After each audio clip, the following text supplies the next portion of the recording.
Chapter 11, The Criminals Chase the Police. Syme put the field glasses from his eyes with an almost ghastly relief. "The president is not with them anyhow," he said, and wiped his forehead. "But surely they are right away on the horizon," said the bewildered colonel, blinking and but half recovered from Bull's hasty though polite explanation. "Could you possibly know your president among all those people?" "Could I know a white elephant among all those people?" answered Syme somewhat irritably. "As you very truly say, they are on the horizon, but if you were walking with them, by God, I believe this ground would shake." After an instant's pause, the new man called Ratcliffe said with gloomy decision, "Of course the president isn't with them. I wish to Gemini he were.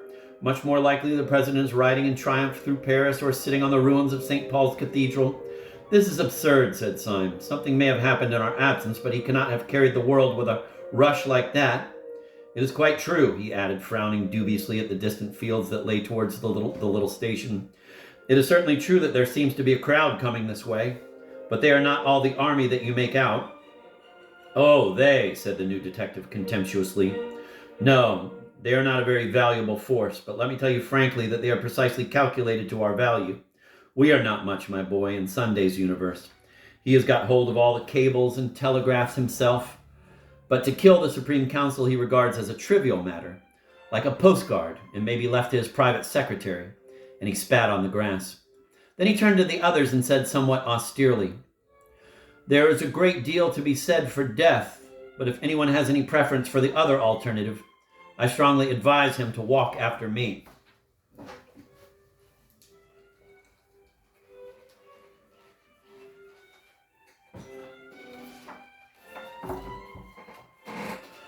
With these words, he turned his broad back and strode with silent energy towards the wood.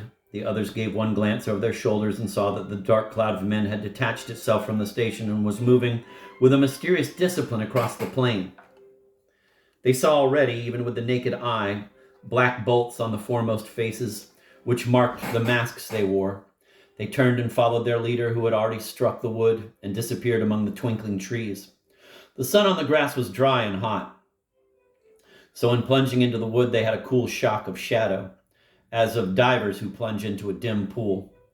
The inside of the wood was full of shattered sunlight and shaken shadows. They made a sort of shuddering veil, almost recalling the dizziness of a cinematograph. Even the solid figures walking with him Syme could hardly see for the patterns of sun and shade that danced upon them. Now a man's head was lit as with a light of Rembrandt, leaving all else obliterated. Now again he had strong and staring white hands with the face of a Negro. The ex-Marquis had pulled the old straw hat over his eyes, and the black shade of the brim cut his face so squarely in two that it seemed to be wearing one of the black half-masks of their pursuers. The fancy tinted Syme's overwhelming sense of wonder. Was he wearing a mask? Was anyone wearing a mask?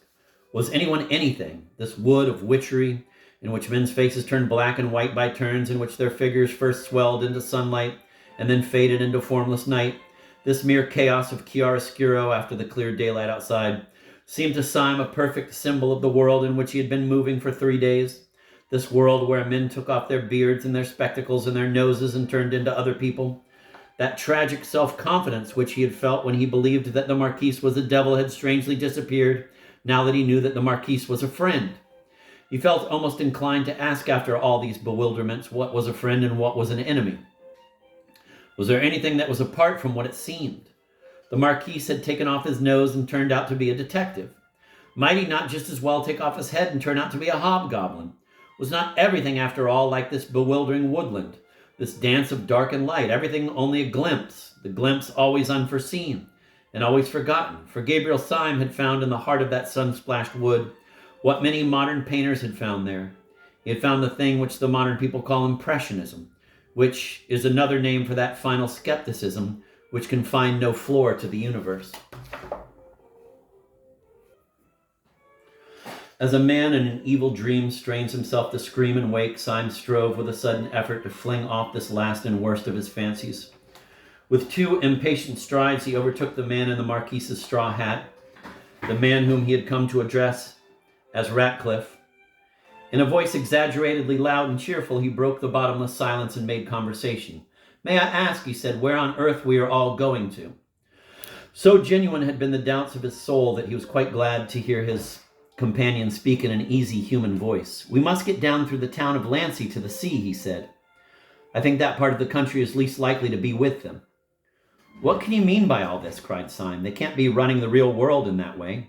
Surely not many working men are anarchists, and surely if they were, mere mobs could not beat modern armies and police." "Mere mobs," repeated his new friend with a snort of scorn. "So you talk about mobs and the working classes as if they were the question? You've got that eternal idiotic idea that if anarchy came, it would come from the poor. Why should it? The poor have been rebels, but they have never been anarchists. They have more interest than anyone else in there being some decent government. The poor man really has a stake in the country. The rich man hasn't. He can go away to New Guinea in a yacht. The poor have sometimes objected to being governed badly. The rich have always objected to being governed at all. Aristocrats were always anarchists, as you can see from the Barons' Wars." "As a lecture on English history for the little ones," said Syme, "this is all very nice, but I have not yet grasped its application." "Its application is," said his informant, "that most of old Sunday's right-hand men are South African and American millionaires. That is why he's got hold of all the communications, and that is why the last 4 champions of the anti-anarchist police force are running through a wood like rabbits." "Millionaires I can understand," said Syme thoughtfully. "They are nearly all mad, but getting hold of a few wicked old gentlemen with hobbies is one thing. Getting hold of great Christian nations is another. I would bet the nose off my face, forgive the illusion, that Sunday would stand perfectly helpless before the task of converting any ordinary healthy person anywhere." "Well," said the other, "it rather depends what sort of person you mean." "Well, for instance," said Syme, "he could never convert that person," and he pointed straight in front of him. They had come to an open space of sunlight which seemed to express to Syme the final return of his own good sense, and in the middle of this forest clearing was a figure that might well stand for that common sense in an almost awful actuality. Burnt by the sun and stained with perspiration and grave with the bottomless gravity of small necessary toils, a heavy French peasant was cutting wood with a hatchet. His cart stood a few yards off, already half full of timber, and the horse that cropped to the grass was, like his master, valorous but not desperate. Like his master, he was even prosperous, but yet was almost sad. The man was a Norman, taller than the average of the French and very angular, and his swarthy figure stood dark against a square of sunlight, almost like some allegoric figure of labor frescoed on a ground of gold. "Mr. Syme is saying," called out Ratcliffe to the French colonel, "that this man at least will never be an anarchist."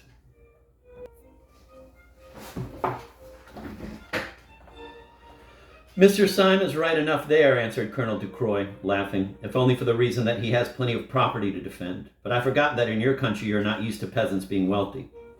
"He looks poor," said Dr. Bull doubtfully. "Quite so," said the colonel. "That is why he is rich." "I have an idea," called out Dr. Bull suddenly. "How much would he take to give us a lift in his cart? Those dogs are all on foot, and we could soon leave them behind." "Oh, give him anything," said Syme eagerly. "I have piles of money on me." "That will never do," said the colonel. "He will never have any respect for you unless you drive a bargain." "Oh, if he haggles," began Bull impatiently. "He haggles because he is a free man," said the other. "You do not understand. He would not see the meaning of generosity. He is not being tipped." And even while they seemed to hear the heavy feet of their strange pursuers behind them, they had to stand and stamp while the French colonel talked to the French woodcutter with all the leisurely badinage and bickering of market day. At the end of the 4 minutes, however, they saw that the colonel was right, for the woodcutter entered into their plans, not with the vague servility of a toot too well paid, but with the seriousness of a solicitor who had been paid the proper fee. He told them that the best thing they could do was to make their way down to the little inn on the hills above Lancey, where the innkeeper, an old soldier who had become devout in his latter years, would be certain to sympathize with them and even to take risks in their support. The whole company, therefore, piled themselves on top of the stacks of wood and went rocking in the rude cart down the other and steeper side of the woodland. Heavy and ramshackle as was the vehicle, it was driven quickly enough, and they soon had the exhilarating impression of distancing altogether those, whoever they were, who were hunting them. For, after all, the riddle as to where the anarchists had got all these followers was still unsolved. One man's presence had sufficed for them. They had fled at the first sight of the deformed smile of the secretary. Syme every now and then looked back over his shoulder at the army on their track. As the wood grew first thinner and then smaller with distance, he could see the sunlit slopes beyond it and above it, and across these was still moving the square black mob like one monstrous beetle. In the very strong sunlight, and with his own very strong eyes, which were almost telescopic, Syme could see this mass of men quite plainly. He could see them as separate human figures, but he was increasingly surprised by the way in which they moved as one man. They seemed to be dressed in dark clothes and plain hats, like any common crowd out of the streets. But they did not spread and sprawl and trail by various lines to the attack, as would be natural in an ordinary mob. They moved with a sort of dreadful and wicked woodenness, like a staring army of automatons. Syme pointed this out to Ratcliffe. "Yes," replied the policeman. "That's discipline. That's Sunday. He is perhaps 500 miles off, but the fear of him is on all of them. Like the finger of God. Yes, they are walking regularly. And you bet your boots that they are talking regularly. Yes, and thinking regularly. But the one important thing for us is that they are disappearing regularly." Syme nodded. It was true that the black patch of the pursuing men was growing smaller and smaller as the peasant belabored his horse. The level of the sunlit landscape, though flat as a hole, fell away on the farther side of the wood in billows of heavy slope towards the sea in a way not unlike the lower slopes of the Sussex Downs. The only difference was that in Sussex the road would have been broken and angular like a little brook, but here the white French road fell sheer in front of them like a waterfall. Down this direct descent the cart clattered at a considerable angle, and in a few minutes, the road growing yet steeper, they saw below them the little harbor of Lancy and a great blue arc of the sea. The traveling cloud of their enemies had wholly disappeared from the horizon. The horse and cart took a sharp turn round a clump of elms, and the horse's nose nearly struck the face of an old gentleman who was sitting on the benches outside the little cafe of La Soleil d'Or. The peasant grunted an apology and got down from his seat. The others also descended one by one and spoke to the old gentleman with fragmentary phrases of courtesy, for it was quite evident from his expansive manner that he was the owner of the little tavern. He was a white-haired, apple-faced old boy with sleepy eyes and a gray mustache. Stout, sedentary, and very innocent, of a type that may often be found in France, but is still commoner in Catholic Germany. Everything about him, his pipe, his pot of beer, his flowers, and his beehive, suggested an ancestral peace. Only when his visitors looked up as they entered the inn parlor, they saw the sword upon the wall. The colonel, who greeted the innkeeper as an old friend, passed rapidly into the inn parlor and sat down ordering some ritual refreshment. The military decision of his action interested Syme, who sat next to him, and he took the opportunity when the old innkeeper had gone out of satisfying his curiosity. "May I ask you, Colonel," he said in a low voice, "why have we come here?" Colonel Ducroix smiled behind his bristly white mustache. "For 2 reasons, sir," he said. "And I will give first, not the most important, but the most utilitarian. We came here because this is the only place within 20 miles in which we can get horses." "Horses?" repeated Syme, looking up quickly. "Yes," replied the other. "If you people are really to distance your enemies, it is horses or nothing for you. Unless, of course, you have bicycles and motor cars in your pocket." "And where do you advise us to make for?" asked Syme doubtfully. "Beyond question," replied the colonel. "You had better make all haste to the police station beyond the town. My friend, whom I seconded under somewhat deceptive circumstances, seems to me to exaggerate very much the possibilities of a general rising. But even he would hardly maintain, I suppose, that you were not safe with the gendarmes." Syme nodded gravely, then he said abruptly, "And your other reason for coming here?" "My other reason for coming here," said Ducroix soberly, "is that it is just as well to see a good man or two when one is possibly near death." Syme looked up at the wall and saw a crudely painted and pathetic religious picture. Then he said, "You are right," and then almost immediately afterwards, "Has anyone seen about the horses?" "Yes," answered Ducroix. "You may be quite certain that I gave orders the moment I came in. Those enemies of yours gave no impression of hurry, but they were really moving wonderfully fast, like a well-trained army. I had no idea that the anarchists had so much discipline. You have not a moment to waste." Almost as he spoke, the old innkeeper with the blue eyes and white hair came ambling into the room and announced that 6 horses were saddled outside. By Ducroix's advice, the 5 others equipped themselves with some portable form of food and wine, and keeping their dueling swords as the only weapons available, they clattered away down the steep white road. The 2 servants who had carried the Marquise's luggage when he was a Marquise were left behind to drink at the cafe by common consent, and not at all against their own inclination. By this time, the afternoon sun was slanting westward, and by its rays, Syme could see the sturdy figure of the old innkeeper, growing smaller and smaller, but still standing and looking after them quite silently. The sunshine in his silver hair.